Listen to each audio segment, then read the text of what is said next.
Thank you all for attending today on this rainy Friday. I hope everybody is nice and warm and dry and able to enjoy your favorite coffee or tea and take in this wonderful panel discussion that we'll have today.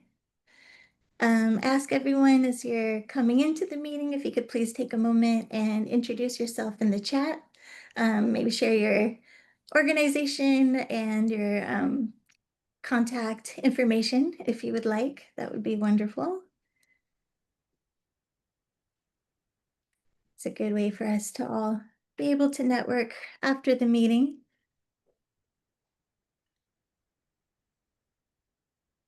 And at the end of our panel discussion as well, we will have a moment for people within their organizations to be able to share announcements and updates and questions for the panelists. So it's good to introduce yourself at this point. And yeah, we'll get going on the discussion in just a moment. I want to introduce myself. My name is Erin O'Flaherty. I'm the Community Engagement Manager for Partners for Wellness under the Connect OC program.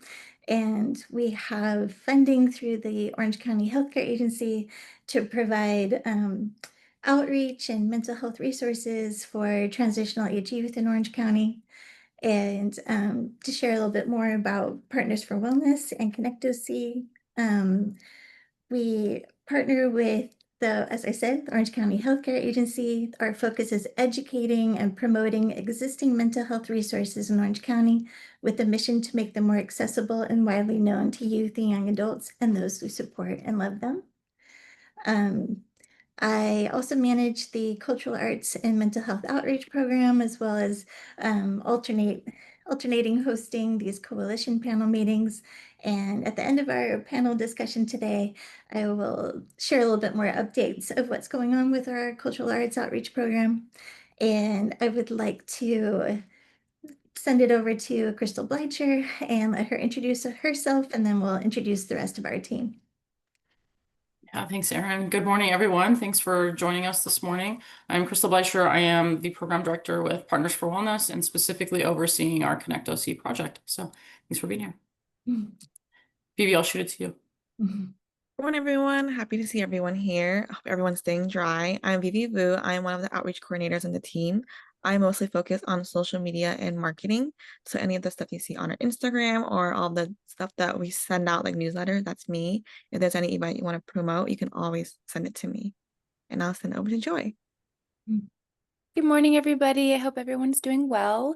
I'm also an outreach coordinator on the team, and I help with organizing events and planning events and things like that. So happy to be here.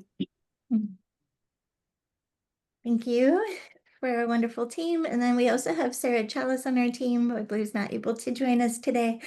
She's outreach coordinator, specializing in events, especially of our resource fairs that we have on college campuses, and that she also hosts these meetings when I am not. So just want to make sure that you have access to her information as well. And it is my great pleasure and honor to introduce our amazing panelists today. We will be discussing vicarious trauma, and I want to identify what that means and just the focus of our discussion today. So vicarious trauma is the experience of absorbing others' pain in times of their distress so deeply that it affects our own well-being. According to the CDC, mental health medical care workers who, and including first responders, have a 30% higher rate than the nationwide average of suicide. A significant contributing factor is trauma exposure. And today we're going to explore the effects of vicarious trauma on the mental health and medical professionals who work with high-risk populations, especially transitional age youth. So I'd like to start with Zoe Reyes and let her share a little bit more information about herself and the amazing organization she works with called A Quarter Blue. Thanks, Zoe. Thanks so much, Erin. Hi, everybody. Welcome to this rainy morning. I am Zoe. I am an associate clinical social worker. I work at A Quarter Blue in Orange. And we are essentially primarily like a small mental health clinic, community mental health clinic that provides mental health services specifically for victims of crime. So typically violent interpersonal crime is who we're working with. And so we provide those mental health services, but as the social worker, I also do some of the case management, coordination, and collaborating with other agencies. I see some familiar faces here from other events that I've been at, I recognize. And we also do some degree of outreach and education and engagement in the community around preventing crime and equipping, especially children, to know how to keep themselves safe from crime and empowering their voices and their sense of self and their power, and equipping parents to help in that work as well. Wonderful. Thank you so much, Zoe, for your introduction. Yeah. We also have Hassan Shaikh, and he is the behavioral clinic director for the Crescent Clinic. So I'll let you introduce yourself, Hassan, and thank you so much for joining us. Yeah, thank you so much, Erin, for the introduction. Hi, everyone. I hope you're all staying dry in the rainy morning today. My name is Hassan. I work as the health clinic manager at Crescent Clinic. We are a free clinic in Southern California. We are based off of in Fullerton. We primarily work with uninsured, excuse me, uninsured patients, and many of them are immigrants, refugees, people who are experiencing homelessness. We also see patients within our psychiatry department. We do have psychiatrists and medical students that come from UC Irvine School of Medicine. So we do see cases of suicidal ideation. We have cases of domestic violence that we see. And as a manager, I have different hats that I wear, like working as a medical assistant, coordinating volunteer physicians, medical students, overseeing our mental health and social services referrals, managing day-to-day operations of the clinic. But yeah, I think for us to provide that care to the uninsured population within California, which is on the rise with the limitations are happening with Medi-Cal starting January 2026. We are honored to be part of this amazing community within Orange County that are working together to provide the care needed. Wonderful. Thank you so much for all of your work. And it was wonderful to get to meet a lot of the mental health and medical health professionals that work for the clinic and that are providing such valuable resources. And so I think I'll start with Zoe again. And our first question is, have you felt personally vicarious trauma through your professional role? Yeah, for sure. Absolutely. It comes and goes. I think in different times and different seasons. I think part of what we know about vicarious trauma is that you can kind of be more or less vulnerable to it when you're coming into the space, when you're encountering people and hearing their stories. So what you bring personally, maybe your own personal experiences and trauma history, can contribute to that. The degrees of stress that's going on in your whole entire system that you're bringing into the space is going to have an impact on that.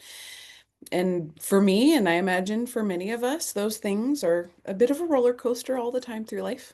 And then that roller coaster is going to intersect with what people are also then bringing into the room with you as you're encountering them and receiving them. And the ways those things might intersect can sometimes surprise us, I think, and sort of sneak up on us and trigger and poke at things that we may not have realized might be more or less sensitive. So certainly as I was first coming in to my work as a social worker in the world, I think when things were newer and I wasn't used to the kinds of stories that we might be hearing in that kind of way, some of those surprises and shocks are new to the system, and so that kind of hits and lands in certain ways. Um, and and the more that you ease into the work, the more you learn how to develop some boundaries that can be more helpful. And I think that can be can certainly serve as a protective measure. So I'm always growing in learning what are the more healthy boundaries as we ease into growing in the work and encountering more people with more stories. And I do think some of the stress of it compounds over time. Mm-hmm. Um, and and sometimes there are just stories that are just too much. Mm-hmm. Um, and and they hit heavy, and they land hard, and that can be a lot to hold. Mm-hmm. Sometimes I don't know that what I'm experiencing is vicarious trauma. I think I'm just hearing a story and I'm handling it fine, and I walk away and it's all well. Mm-hmm. And it's when I'm walking out in the world and I'm encountering something that triggers a memory from something a client told me. And Mm-hmm. that's when I'm seeing and noticing, oh, I'm afraid to walk into that particular room, or I'm afraid of this particular experience. And that's when I'm noticing, okay, some things are impacting me in ways that snuck up on me and I wasn't aware of. So I feel like it's kind of hit me in all different ways, shapes, and forms in different moments. Mm. Thank you, Zoe. I think that's a very valuable insight in that perspective of talking about that we're carrying our own trauma and our own burdens, and then the way that that counteracts or the way that affects what we're hearing and the experiences that we're having with people who are in the midst of their trauma. I do think that that is an important way to look at it, because yeah, there's times when we're stronger and there's times that we're going through things that are harder. Yeah. And so those moments can hit us. And I know, many of us, we go into these professions and because we are compassionate and empathetic people already. And so, and the goal is to, to create better environments for people and then to improve their experiences. And so already in that space of being more open to feeling someone else's pain also makes us, vulnerable for the interactions that we have. Hassan, did you want to share your perspective on that as well? Yeah, no, thank you so much, Zoe, for sharing your experience. I think along the lines of what Zoe mentioned, when you are working with individuals and you hear their stories and the pain and instability, uh, it's hard not to feel on your own body eventually.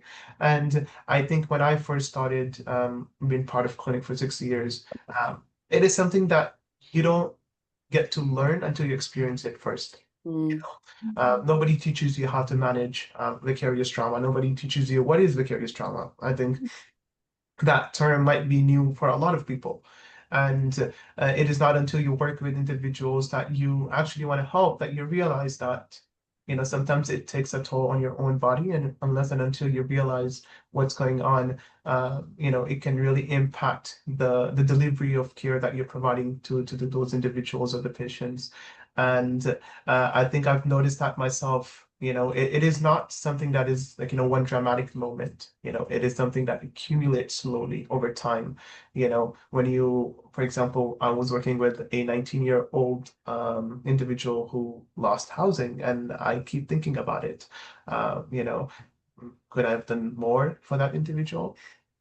Or a patient that was suicidal, like what could I have done differently to help them? So those thoughts that come to your mind even after you're done with your work, and then you keep yourself engaged, and it makes you a little bit more numb with your own family sometimes, and then you constantly feel like you have not done enough. I think that's when I start to realize that this is not something that's healthy. I'm out there to help those individuals, but if I'm not able to help myself, how can I provide that care to my own patients? Um, so yeah, I think when you are in a space where you are absorbing a lot of trauma from other people's stories without having enough space to process your own, I think at some point it becomes unhealthy, and it's very important that we are having this meeting to talk about it, to see what we can do to work on it. Yes, absolutely. I'm glad that you did bring up that subject as well, because you're right, that's not part of the training that you receive. It's not part of the academic path that you take towards achieving your degree, that people don't talk about vicarious trauma and what that means. And you're right too, that could be just a newer phrase, a newer concept. And so that leads well into my next question, which is, do you see that within your colleagues, and for Hassan, the people that you're, managing, and how does that surface with people you work with, and how do you support them through that? Yeah, and I've definitely seen, vicarious trauma. I work with uh, doctors, I work with medical students, I work with social workers, volunteers. It is something that I've consistently observed among my team. Um, the signals are not always like, they're breaking down in tears, but they're very subtle at points. And I think unless you yourself know or have experienced that, it's very hard to catch at some point. And sometimes, uh, a lot of people are not comfortable having that space to discuss about it. Like, for example, I think one of the ways I've observed that people, are experiencing vicarious trauma are like emotional numbing. So they would cope by saying that, oh, like, they don't feel anything, or just play it down or brush it off, where in actuality they are very much in that pain of absorbing other people's trauma and stories, that they can't even process what they're feeling at that point. Hopelessness is it's another signal that you see in these individuals, that sometimes they make comments about, okay, like, the patient still it's getting worse and worse every day, like nothing ever changes. Mm. So they start giving up. And you do see a change in behavior, like, they skip getting lunch with you at points. They skip meetings, or they just wanted to contain themselves and not be out there with people. Because I think what Zoe mentioned, any of these interactions can bring triggers, or can trigger their experiences with individuals that they've worked with. And you also see physical signs like exhaustion. You also see, like, they have trouble sleeping, or they're staying late at work because they feel like they need to do more, they need to help more to be able to provide the care for these patients. So when I do see these patterns among my team, I do reach out to them. We do have our counseling center, like, within our clinic department. We provide free counseling services to uninsured and individuals who are seeking therapy.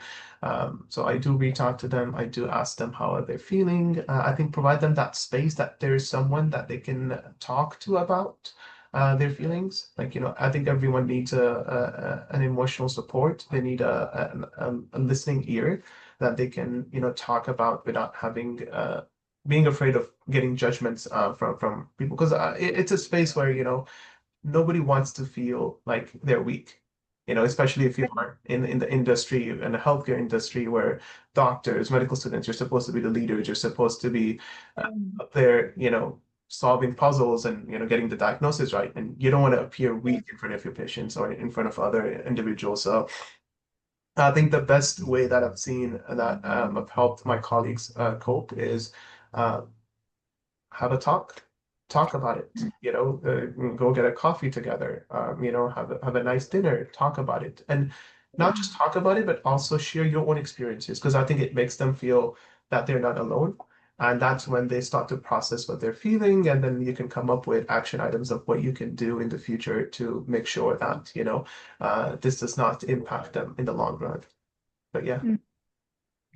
That's amazing. And that it's wonderful that you lead them in that way and that they can feel open to be vulnerable and that you have that touch line with them and that you know them well enough to know when they are struggling and that they can trust in you to have one-on-one conversations. That truly is a marker of being a wonderful leader. So I think that that's really important.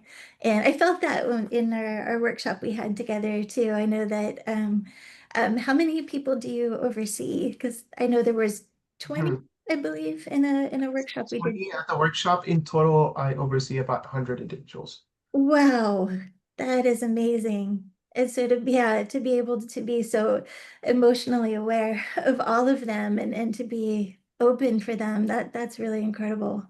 And I agree. I think that's right. Just that you give them that space to meet with you one-on-one and to say, yeah, it's okay. Like you've excelled in everything. You've achieved this position, and you may not known that this would happen to you, but that you're here for them to work through it. And it doesn't make them any less of an amazing professional. It actually makes them even stronger. So Exactly. yeah, that's wonderful, Hassan. Thank you. And Zoe. Oh wow.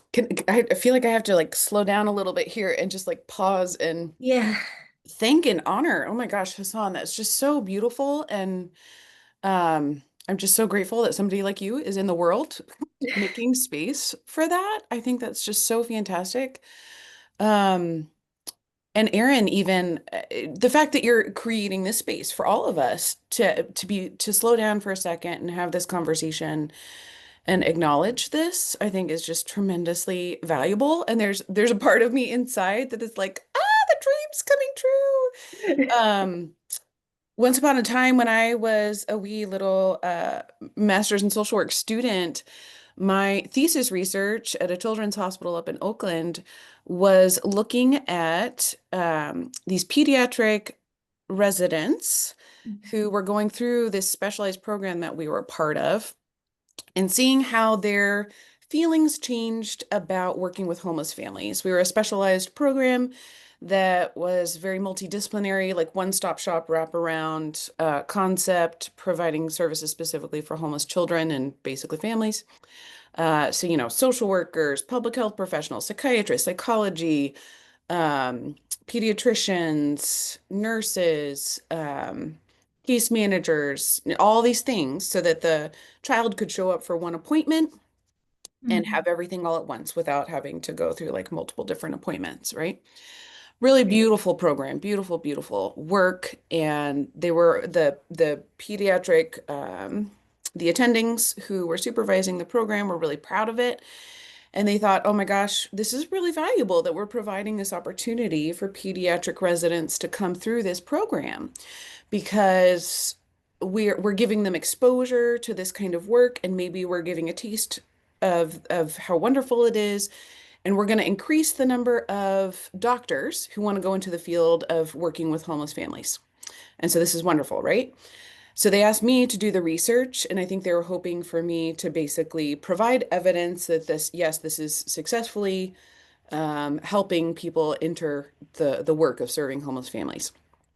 Um, and it was not that simple. Mm. And the findings were pretty curious and interesting, right? I think that started with a presumption that everybody assumes homeless people are icky and gross, and they're always like old men Right. who chose this life on Right. purpose. And then they come and they find out and this idea, the story they were telling was, and then they're going to come and they're going to meet these homeless children and they're going to realize they're not gross old men. They are really cute little kids. And oh, how exciting. I get to help them. It's going to broaden my concepts of homelessness. I'm going to feel better about that work. It's going to be beautiful. Now I'm going to serve homeless families for the rest of my life. Homeless families get more medical support than ever. And it's a wonderful, happy ending, right? Mhm. And that's not how the story went, Mhm. because that's not where the story was beginning in reality. The Mhm. people who were coming in the first place to that rotation were people who already had a heart for homeless families. They had a Mhm. desire to help. They Mhm. didn't have the prejudices that the attendings had a prejudice in assuming they had, right? Interesting. They were coming in with willing hearts Oh. and excited to work with the cute kids. And then they had to face the harsh realities of how hard that work is. Mm. Because they had to come alongside these children and these moms and these dads or these foster parents or caretakers, so many grandparents, right? And they had to appreciate and hear the feedback of all the barriers a family in that kind of position faces just trying to get basic medical care for their kiddos. Mhm. Um, so the doctor was finding I can prescribe the inhaler for the asthma that the child is suffering because they have to live in a highly polluted neighborhood because that's all that's affordable. Mhm. But I can't change that they have to live in a place that's an intersection of 5 freeways. I can't change, that all their neighbors smoke. And I can't help those inhalers become affordable for those parents. And so the exact same barriers that the parent was facing and just trying to care for their child and the trauma that is poverty, Mhm. and trying to care for a child in that realm. Now the pediatrician was hearing those stories, facing those barriers, and realizing it's not as simple as a little script. Mhm. It's just not that basic. I can come in with all the heart in the world, and that doesn't change the realities of this world. Mhm. And that conflict was a harsh, harsh reality for them to hit their heads up against, right? And they had 2 weeks in that rotation. So they were client after client, patient after patient after patient, and run, run, run, run, run, and do this differential diagnosis and do all this charting. And they were at absolute negative available time to get the basic work done, much less to slow down. For a Hassan to step in and say, hey, we got some free mental health resources. You need to talk about that. Mhm. So when I came in as the researcher and I interviewed them about this experience, I was the first person who sat down and let them talk about it. Mhm. So instead of them coming in and telling me how wonderful this program was, they were coming in for my research interview sobbing.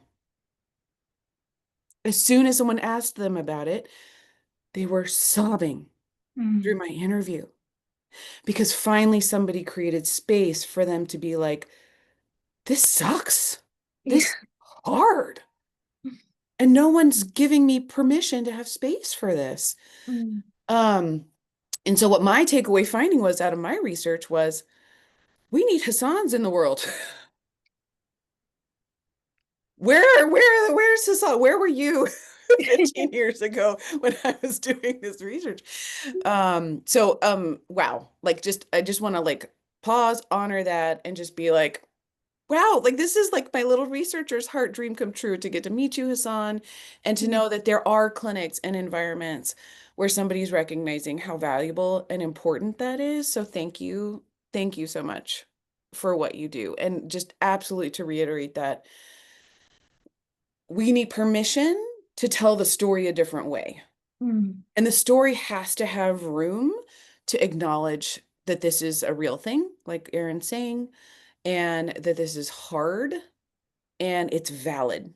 Mhm. Everything that Hassan, is describing, and like these are the kind of the surprising ways where what is he looking out for in his team of those subtle little symptoms of maybe there's a little vicarious trauma going on here, right? Mhm. As a trauma therapist, a lot of the same symptoms I see in trauma because what we know is that vicarious trauma can present and cause essentially PTSD. Mhm. Same symptomology, similar kind of prognosis, and really similar treatment modalities that are effective for being helpful. Mhm. Um, and of course, that kind of like starts just with validation of, yep, this is rough and this is real and this hits your body and your body holds this stuff.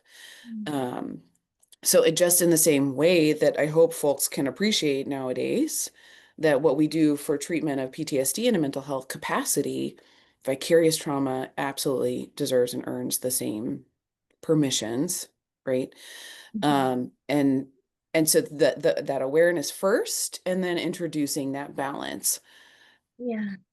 permission to talk to somebody about it. If this is showing up in your body, if you are noticing some of those symptoms that Hassan's looking out for, hypervigilance, sleep disturbance, eating disturbance, digestive system issues, avoidance symptoms. And I heard you describe like staying at work later, not going out into certain social situations that might trigger and stir this stuff up.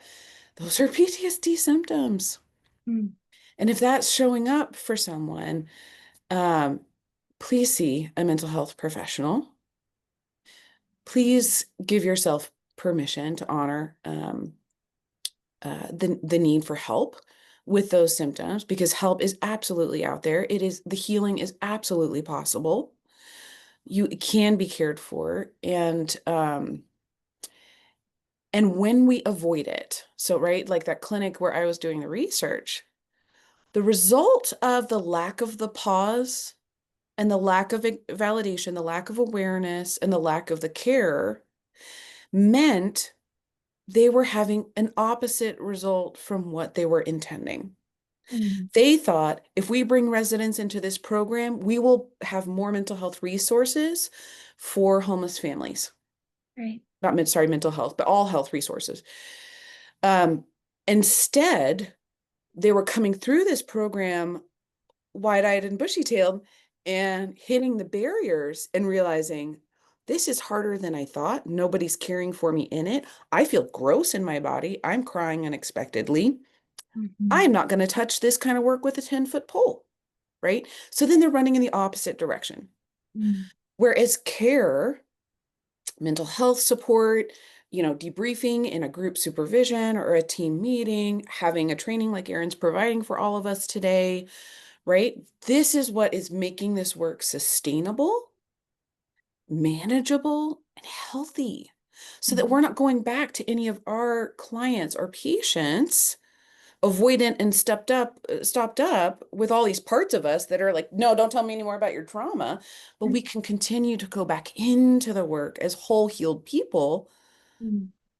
with more strength to go alongside our clients and our patients and our colleagues to take good care of them. Mm. Absolutely. So thank you both so much.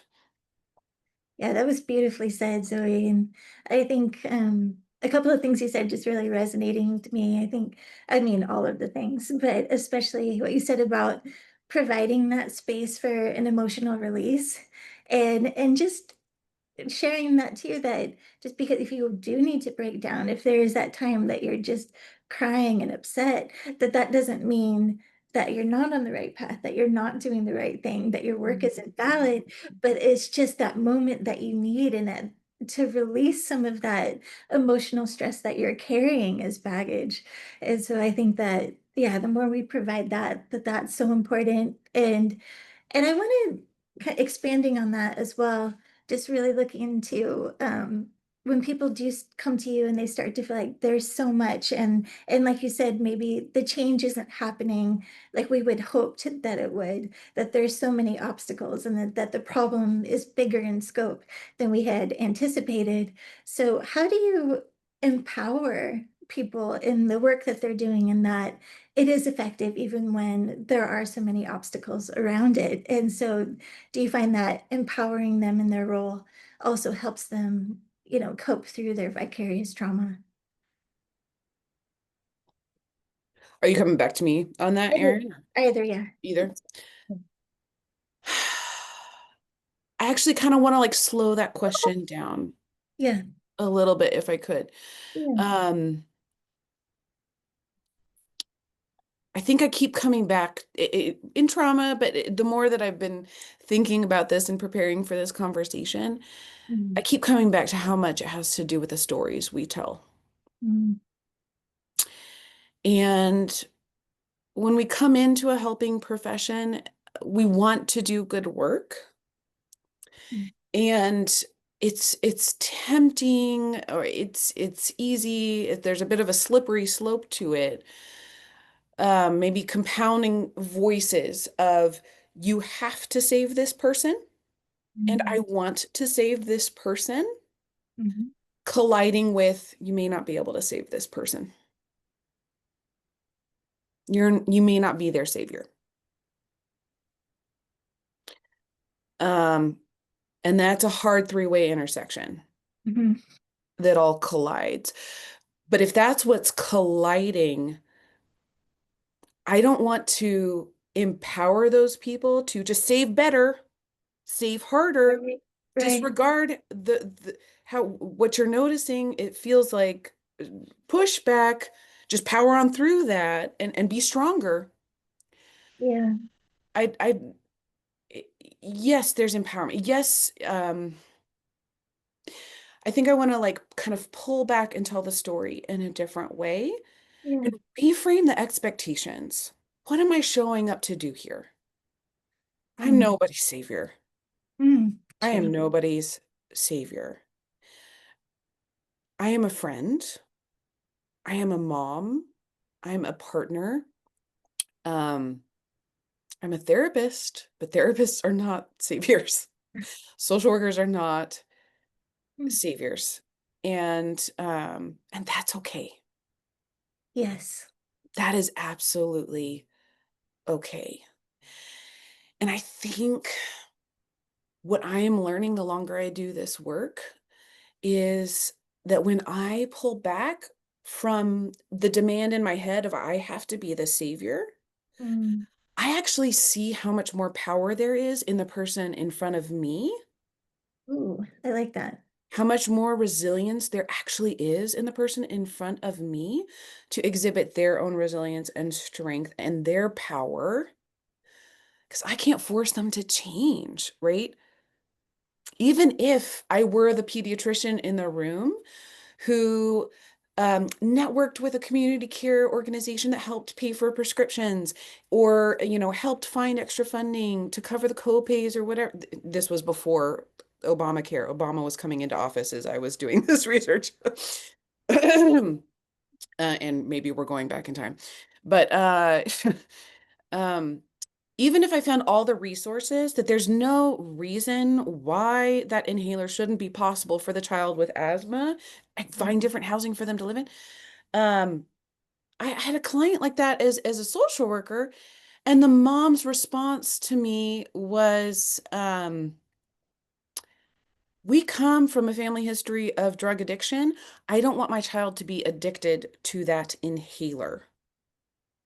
Interesting. There was a mindset in there. So even with all the resources in the world, we weren't going to overcome that barrier, right? And sometimes that's the reality in working with people. It's the barriers in here, not in all the community resources. As much as a social worker, I'm like, but I got this, and I'm going to throw all these things at you. And at the same time, sometimes the most power is also in there, Mm. and that power for them to do what it takes to help themselves, to help their family. And if I step back from being the same, how come you won't just take all my resources? It's just like a switch needs to happen in here for them instead. And if I pull back from trying to save them, oh, look, they can actually swim. I don't need to be throwing all the floats at their face. Yeah. So yeah, I want to pull that story back on expectation. And then I need to like kind of ask that question of what is my role as the Right. helper, right? And it's not to be the savior. And then I don't have to be terribly powerful, but what I have to do has value. And I think that's the heart Mm. of what you're trying to communicate, Erin. Like, where do I find the value in what I'm doing? Right. I'm getting into semantics. I was an English major in college, so sorry to pick, but I think those words make a difference. And I think maybe there's something to be said just in that reframe. But I think finding the value in what I'm doing. And I Yeah. think if we all check in with ourselves and just even like sit here in this space Erin's creating for us and feel that Yeah. sigh of relief, that load off in she sees us. Erin sees us. Erin sees that we have this like need to cry a little bit or this need to like Yeah. exhale a little bit and acknowledge that pain. And if we all just sit with how beautiful and powerful that feels, then we know that if we just see what our patients are going through, if we have seen their pain, if we have seen their trauma, then that means that we have taken a little bit of it off of their shoulders. We have Hmm. reduced that burden a little bit. We have um, released that valve so some of the pressure can get out. And I just 8 million% believe that might be 80 to 90% of the value of what people really need in trauma. Hmm. They just need to be seen. They Yeah. need to be soothed. I Hmm. see vicarious trauma is real. Yeah, Yeah. that sucks. I'm with you in this. That sucks. Just validating, you know? And man, when you do that, you create space for them to have permission to figure out, okay, yeah, what do I need to do about it? Hmm. As long though as it's invisible and they're just fighting to be seen, they're not doing anything about it. Their whole body, their whole system is busy screaming at them from the inside, or they're screaming out into our systems and our agencies, pay attention to me, get me help, you know? But when somebody is just like, dude, yeah, that sucks. It is just amazing how that just drops the bottom out of the temperature and the heat and the energy of that person. Hmm. Um, so I want to honor that anybody who just like sees their patients, their clients, and just can sit with them for a moment in that pain, that Hmm. just has so much value. I agree. I agree wholeheartedly. And thank you for reframing that question. And because you're right, language is important, and the way that we express our views about this is really important. And so I agree. I think it's um, reminding people of their value, but also, like you said, that is so important that they aren't going to be everyone's savior and they don't have to. That's not the role. The role is to give the support that we can and to help people feel seen. I've definitely seen that within our program and within our cultural arts and mental health outreach program. I have a team of teaching artists, and myself and this team, we work directly with so many different populations that are in the midst of their trauma. We're in domestic violence shelters, and we're in foster care organizations, and we're in homeless shelters, and we work with veterans and refugees and the LGBTQ community. And so I try to be aware as well with my teaching artists when they're getting to a point and they're showing that those signs of distress or shutting down or negativity, and being aware of that time that they need, and maybe they need to step back and have a different experience within our program, or they just need a little time away from those interactions. And because you carry it with you. And especially I every other week I'm in a domestic violence shelter, and the women in the shelter, the strength that they have and the sisterhood they have for each other um, actually lifts me up each week too. And it's incredible to see the just the power that we have as women, as people who want to support each other, even though we're in our own trauma, but they are lifting each other up through that time. And I second guess a lot. And when I'm leaving it, I'm like, did I say the wrong thing? Was I too upbeat? Did I, do something that could cause them, any hurt? Or did I, hopefully that it was, a good experience today.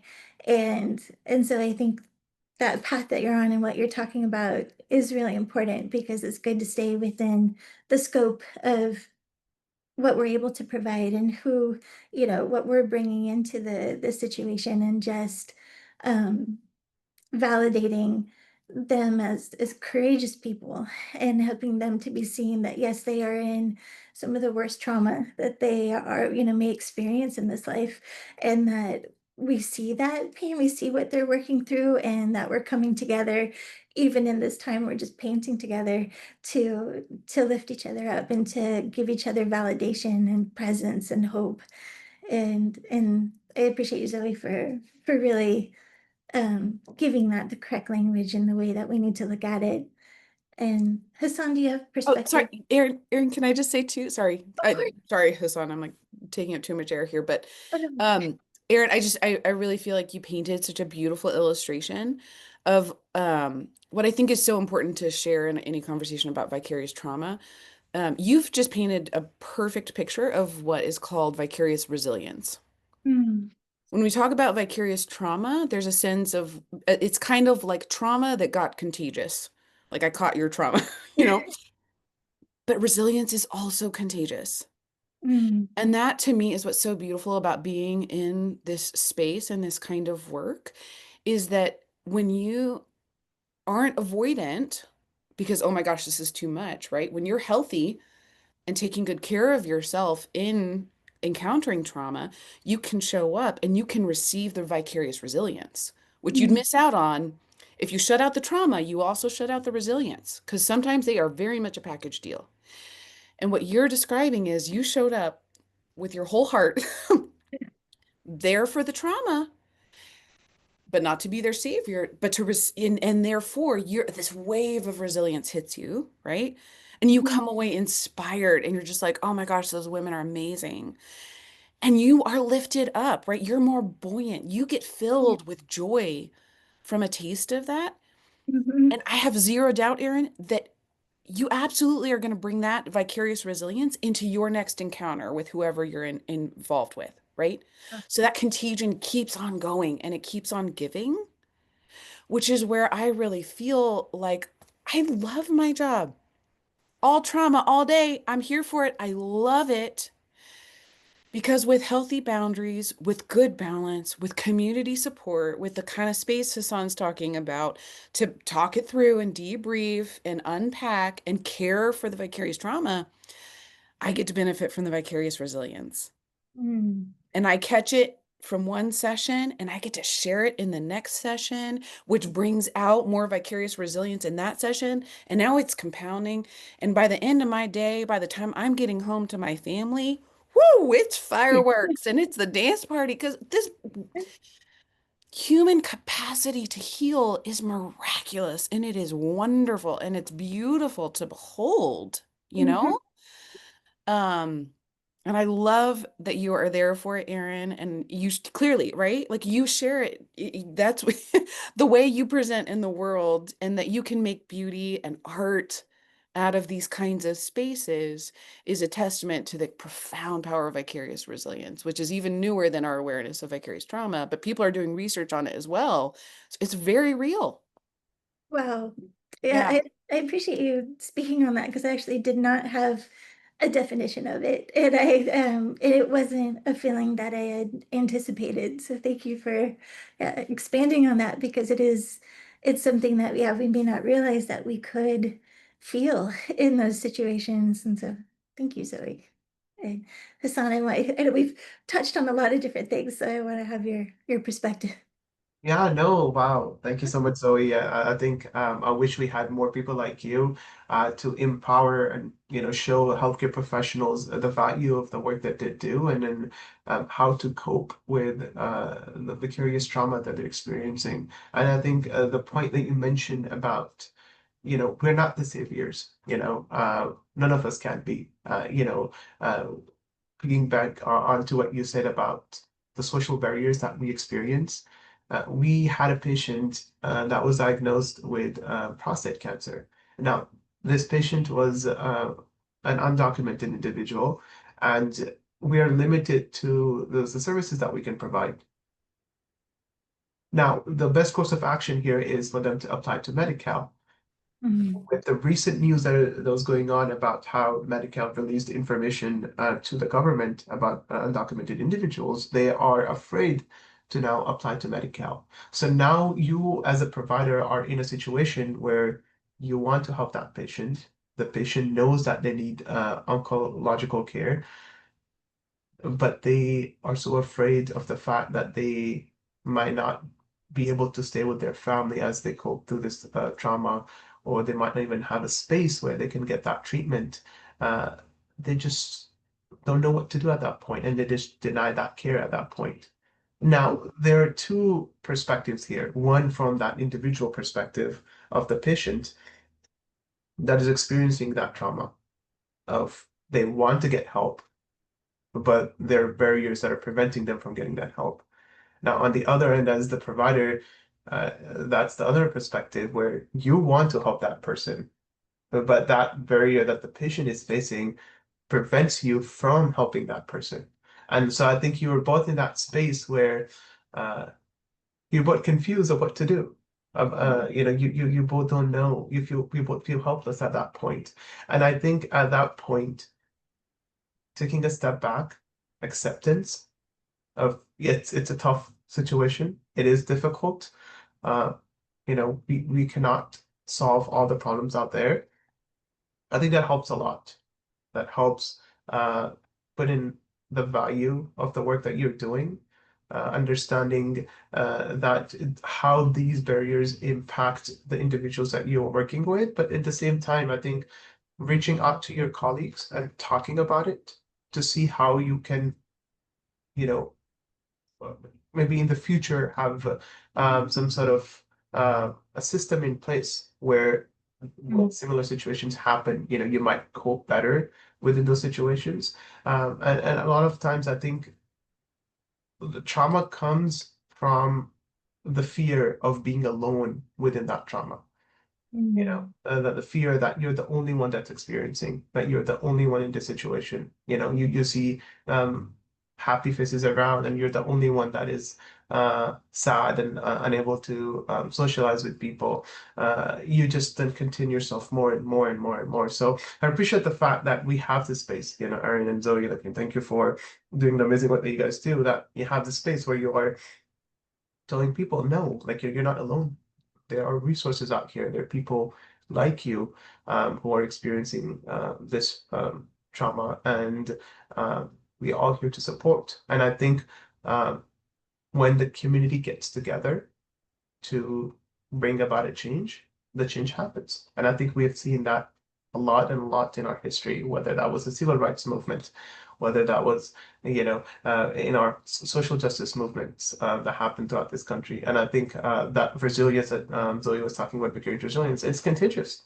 You see people fighting for, what they believe is the right thing to do, whether they're fighting for justice, whether they're fighting for their patients, whether they're fighting for their clients.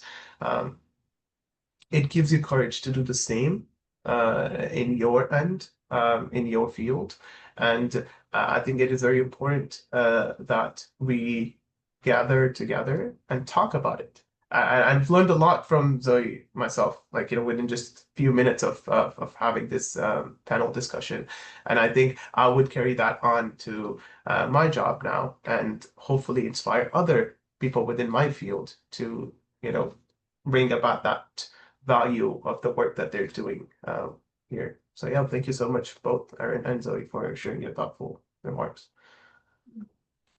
Thank you, Hassan. That was a wonderful perspective. And I think it's important what you said too. I want to talk about, because we are in the very unique position, as are many people in this meeting, of the headlines that are happening in the news and the way that we receive that information all the time. We're working with people who are affected by that. And so it's an interesting place to be in when you hear about things like with Medi-Cal, and you hear about things with immigration laws and all of these things, and with just recently with the SNAP benefits being halted, and we know people personally that these headlines, that they're being affected by it, and so I think communication as a community is important, and to acknowledge these things as human rights violations, that this isn't, a political leaning one way or the next, but to really acknowledge that, oh, these are civil rights issues. These are human rights, violations that as we come together as a community who care for people, that conversation and continuing talking about it with each other is so important, because the wave will change and the tide will come again, that caring for people as individuals, that will become the most important thing again. I think we have to give each other hope in that. And so I'm interested in your perspective on how you feel about receiving news and things as part of vicarious trauma, that that we are able to have access to things constantly, and how you cope with that, and how it affects who you work with. And whomever. Hassan, do you want to start with this one? Uh, I think uh, I'm sure if you're a student of science, you know that our bodies are not designed to have this 24/7 uh, barrage of, constant fight flight and fight struggle, your nervous system is not capable to have this fight and flight response 24/7. You need time to slow down. Your brain needs time to process information. You need proper sleep. You need to be able to sit down and feel what has happened during the day. How did it make you feel? What is something that you would like to do about it? And what is something that helps you cope with it? And I think when we're living in this world of mass media, where we have social media, where we have a lot of news that comes to us about whether it is a war that is happening, whether it is mass shootings, pandemics, climate disasters. Take, for example, yesterday in Fullerton, we had all three high schools here locked down because of a bomb threat. And turns out it was a hoax, like it was a prank call. But all the community resources were used to address that situation. People were told to stay and keep themselves safe. When you hear that, for someone, let's say an individual whose kid has been part of a mass shooting within a school, for them hearing that news triggers the trauma that they may have experienced with their kid. And uh, you know, with social media and access to these news 24/7, I think what happens is that your body is in this constant phase of fight or flight, and it is unable to have that safe space or a safe zone where it can, detox itself, where it can take some time to manage what is going on within your life. And coming from a background like I've seen a lot of us, we use Instagram Reels, and I think one of our coping ways of dealing with stress is to go on Instagram Reels and doom scroll. Yeah. And what do you see on those reels? It's more and more and more of these barrage of news and information that keeps adding on to the trauma that you may be experiencing. So in actuality, it doesn't help. But this is something that a lot of the generation now is using to cope. And I think this is something that we should address within our youth, within our next generation, that, it is a good tool to have, smartphones and social media. It's a very important tool, but knowing how to balance and manage, and how to make sure that it doesn't affect or add on to what you're already experiencing. I often ask my team, when was the last time you took a walk at a park? When was the last time you touched grass? And I think we live in this constant state of information and news and media and technology, especially with AI now, that the world is changing very rapidly. And I think we need to slow down a little bit, and as individuals to really figure out, what do I need as an individual to be able to keep up with these technological advances that are happening, and how can I protect myself and my family with this barrage of news that I'm receiving at a point where there's so much going on with my own individual life, whether that is my work, my family, my friends. And one of the ways I keep myself, sane about it is, go out with your friends, go out, I went to a hike a couple days ago. It was after work. I decided to just leave everything at work. Don't worry about work. We went on a hike at Bonita Falls, and we saw a shooting star. And I think when you put yourself out there in nature, it also provides you a space to talk about things. I've discussed so many I would say sensitive topics. At the same time, we have a lot of intellectual conversations when there's no service out there when you're hiking sometimes, so you cannot be on your phone. So you're forced to talk to people at that point. And when you do that, you realize the power that there is in communicating with people, in communicating with another human soul out there to be able to relieve that burden that you have, and you know, understand that you're not alone in that space. I think it's a very powerful feeling. So I highly recommend that we bring that back into our lives. I think we lost that during this technological advance that we are seeing at the moment. And this is something that I always recommend. We tend to do socials. I think one of the socials that we did were the art therapy workshop with you, Erin, and I think that was a way for us to bring back all these individuals with the human side of life. And this is something that we regularly do, and this is something that I believe is very important in order for you to keep going to help those individuals out in the future. Yes, I agree so much with all of that. Just the assault on our nervous system, and just giving ourselves permission to disconnect. And Zoe, you might have a perspective on this statement, but I found even lately I have to tell myself, you're safe in this moment. And I actually feel my body kind of calm and release. And so, yeah, I think I would love to hear some of your coping mechanisms, and how you feel about how we provide those for ourselves. I'm hearing like echoes in my head. I'm often coaching clients sitting in front of me to echo me. I'm safe right here. I'm safe here. I'm safe now. So yes, yes to that. Oh my gosh. Holy cow. Hassan said so many beautiful things. I'm gonna have to go back and look at the recording to even like take it all in. uh Clearly Hassan has just such a beautiful heart for community and for nature, and I resonate with that so hardcore. Um oh my goodness, where do I start? Let's see. So one of the things we know about trauma is that one of the key responses our systems have to it when it's a situation that ends up leading to PTSD symptoms is shame. Mm. And so then we can kind of like unpack shame in all kinds of ways. And I would just kind of basically refer you to all things Brené Brown. But we know that shame is incredibly isolating.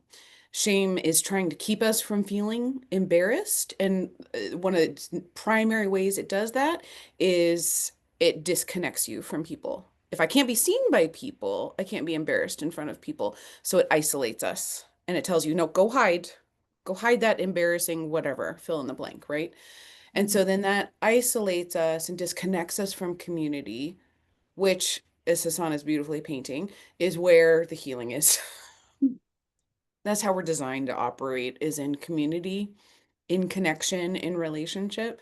But shame cuts that off for us with positive intentions, but negative effects, right? So just honoring that is like a pretty basic like step zero in trauma is shame kicks in, I isolate. So even right, like the question of I can't help them, I'm supposed to be able to help them, that's shame, right? You're not helping good enough. That's why there's a problem in front of you. So that's so just like wound up in all of that. Um, and it takes mindfulness to even acknowledge that shame is here and going on. And I think if we're like busy, busy, busy plowing ahead, watching the next newsreel, dealing with the next client problem, we can't even notice how all of that's impacting our system. There's no mindfulness in that. There's only run, sprint, faster, faster, shame compounds, run faster. And it's just this vicious cycle. Um, And we know from studies of the brain, and we wonder, like, why do I feel so negative all the time? When anyone is like talking to me at a cocktail party, why are all my examples negative examples? Like, why is that the thing my brain goes to? You know?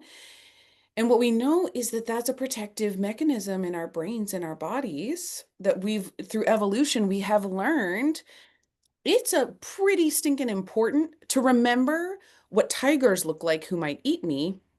That's a lot more important for my survival than how pretty this flower might look, right? Mm. It's a protective factor. So our brains have evolved and designed themselves to respond to threat so fast. Log it, remember it, stay away from the tiger, right? Mhm. So it takes approximately 3 seconds for the brain to log threat and negativity. And it takes 60 to 90 seconds to register joy and positivity. Mm. That's really different. So if an experience, a moment is mixed and there's both in it, I'm going to walk away. I'm going to remember the bad stuff to protect myself from future harm. And that's helpful. That is protective. That's why we have, as a species, have survived. So that's a good thing we have that.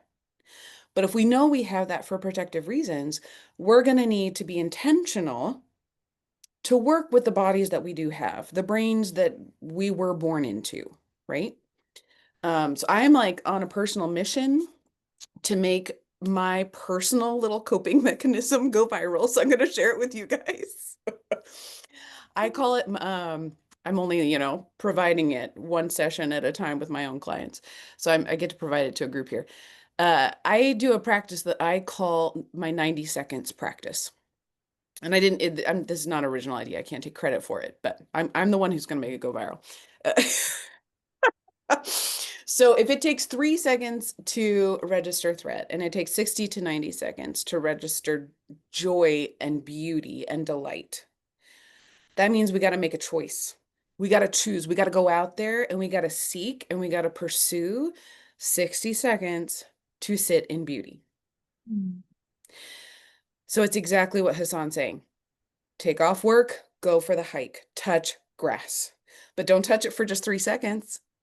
And that's tricky for me. I'm actually allergic to grass, so I get a kick out of that phrase. But I'll touch other things that aren't grass that I'm not allergic to. Um, so for the way that I practice it is, we all have our phones everywhere, and yes, it's the devil and it's the source of all this evil for us. And we can also tame this beast to be our friend. So yeah, I've got it with me everywhere. So when I go out on that hike and I notice, oh my gosh, look how the light, and you can appreciate this, Erin is an artist. Look how the light is glimmering off of that spider web in the trees this morning. Wow, right? Um, in those wow moments, 3 seconds isn't enough for my brain to log and register it. So I pull out my phone and I start taking a video because the video is going to give me a clock. And I do not let myself move from that space until I can see that my video timer has accumulated 60 to 90 seconds. And I sit with that spider web. And 3 seconds, I'm like, wow. But like 15 seconds, I'm like, oh, if I just move slightly, it catches the light a little bit different, And I'm digging into it and I'm dwelling in the beauty of whatever that is. And I'm sitting with it and I'm dwelling in it. And what's so beautiful about that is twofold. Number one, later on, when I'm stressed out and I'm feeling the tears are coming and I'm feeling flooded by the emotions of the whatever, Mhm. I've got a little pocket of 36, 60, 30, 60, 90 seconds that I can return to a happy space.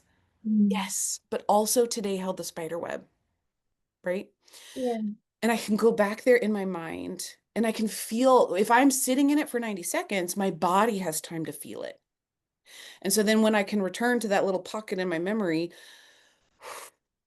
my breathing shifts, my Mm. heart rate shifts, my nervous system shifts, and I'm out of the fight and flight that Hassan is very rightfully alerting us to, that we are in way too much of it.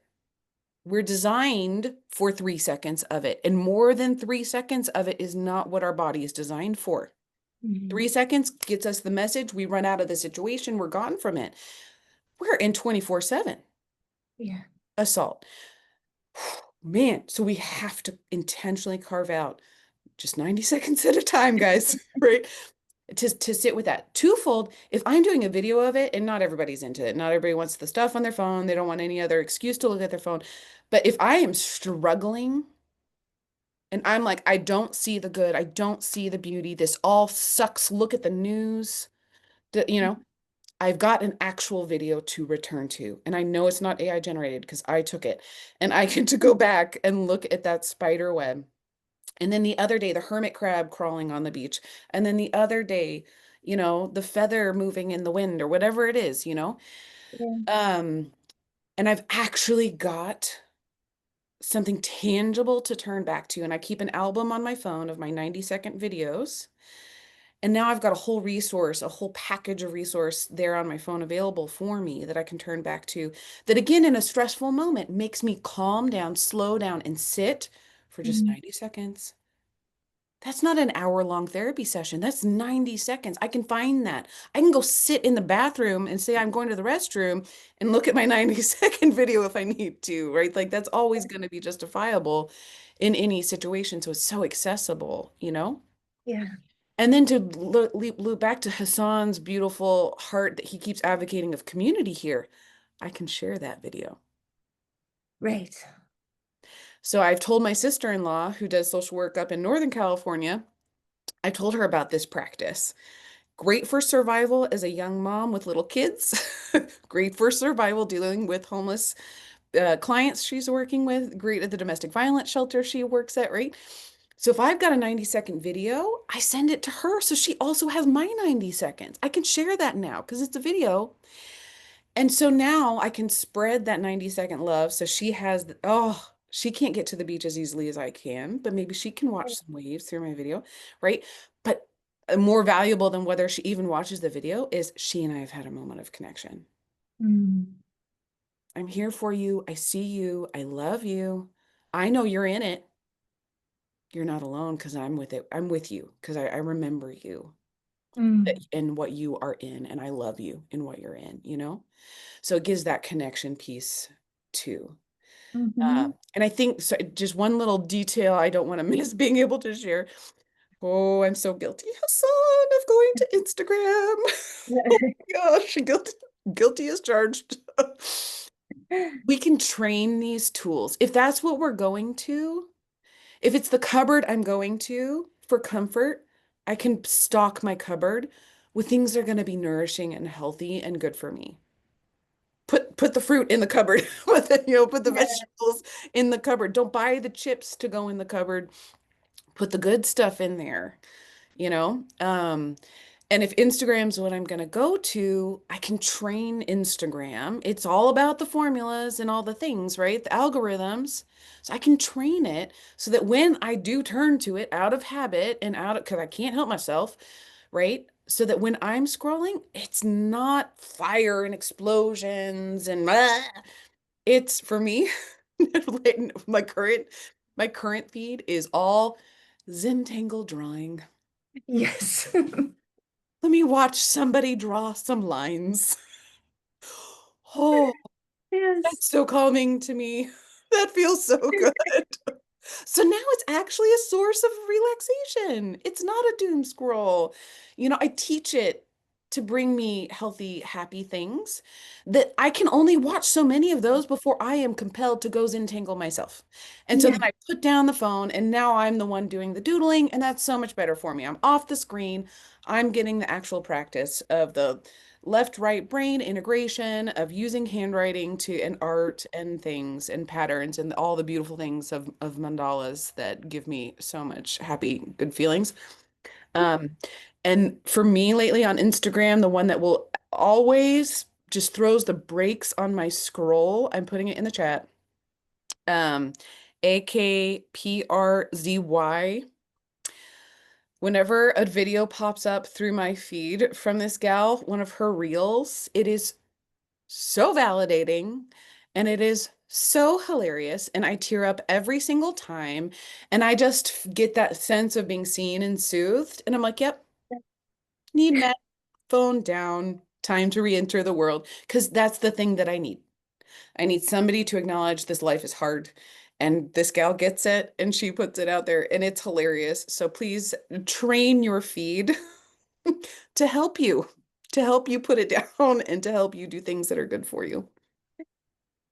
That's a really good point. I love that we have the power to train our algorithm. I've told a couple of our colleagues before that I try to train my TikTok algorithm to be pandas and baby giraffes. So that's the content that I'll like. And then I'll accidentally, like something that's, on the other side, like, nope, gotta steer it back. Just so I know if I do open that, hopefully it'll be something that'll bring me joy. And thank you for sharing a very achievable goal too, and for to go and be in nature, to do something, recognize something beautiful for 90 seconds. That is something that we can all do every day. And I like the concept of sharing that as well. As Hassan said, it's the isolation that can be the most dangerous for us in our vicarious trauma. So that will be my challenge for everyone on the meeting today as well, is to disconnect and give that 90 seconds for something beautiful. And that's definitely something that is extremely achievable each and every day. I know that we could talk for another hour, and I know that we didn't get to touch on everything that we hoped to, but with respect for time of everyone in the meeting, and I just want to thank Zoe and Hassan so much for the beautiful discussion today. I know that I learned so much, and it felt good to be together in this and to be working towards, growing and healing. And so yeah, I can't thank you enough for all the information that you've shared. And I do want to, just for a quick moment, if there's, or not to rush you, but if there's anyone in our meeting that has a question for Zoe and Hassan before we move on to announcements, please unmute yourself and you can share a question.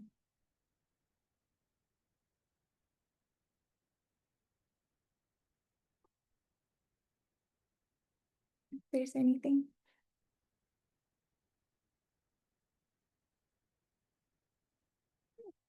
Doesn't seem that we have any questions, but I want to make sure I give everybody the time just in case. And then I suppose we can move on to announcements. I will. Oh, yeah, I agree, Nina. Thank you. Thank you all for sharing that in the chat. I know we all feel really grateful for our speakers today. Is there anyone who would like to share an update with their organization? Yes, can I go share a little bit of an update? Hi, everybody. Thank you so much for speaking. I think it's very important to touch on that specific topic because as healthcare workers and in mental health, it's a lot of compassion fatigue for sure. And it's really important for us to discuss it. My name is Nina Barber. I'm the executive director of the Nuruz Clinic Foundation, and just wanted to let everybody know that we have a suicide prevention campaign that we're running right now. And we have free toolkits that we released in 5 different languages. So I can post the link in the chat. But we also have a community connection event that we're partnering up with OCTA and Moving Forward Psychological Institute for December 9th at Golden West College. And we also have a free webinar series too for November. And I'll put everything in the chat. So if you guys are interested, would love for you to be a part of that. Erin and Crystal, I'll definitely send in a follow-up email with all the information too. So you have that. But thank you so much again for this opportunity. Thank you, Nina. Yeah, we look forward to that information as well. Those sound like great events. Does anyone else have an update? State Council also wants to let the people in the community know that we will be providing come January trainings on the Medi-Cal or Medicaid changes. And because that's when the rules actually come out, even though there are releases of information now.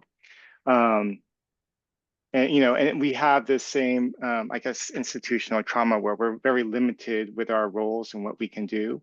So as a state agency, we need to make sure that we stay within our roles and within our federal mandate. So, personally, and this is kind of off the record, but you see that there's a lot of people who, and I think Hassan had mentioned clients that come and are scared of getting Medi-Cal coverage, and they hear about the release of information. And I think one thing to keep in mind is that information has already been released. I mean, whether or not you have the healthcare or not, that if that information happened, there's no confirmation that information sharing happened because it came unilaterally federally. So the local agencies don't even know if they've been scraped of that information. But either they have your information and you don't have the benefits that you're still qualified for till the end of the year, or you can still apply for those Medi-Cal benefits through the end of the year. So I'll just share a link to an agency that actually is doing that work.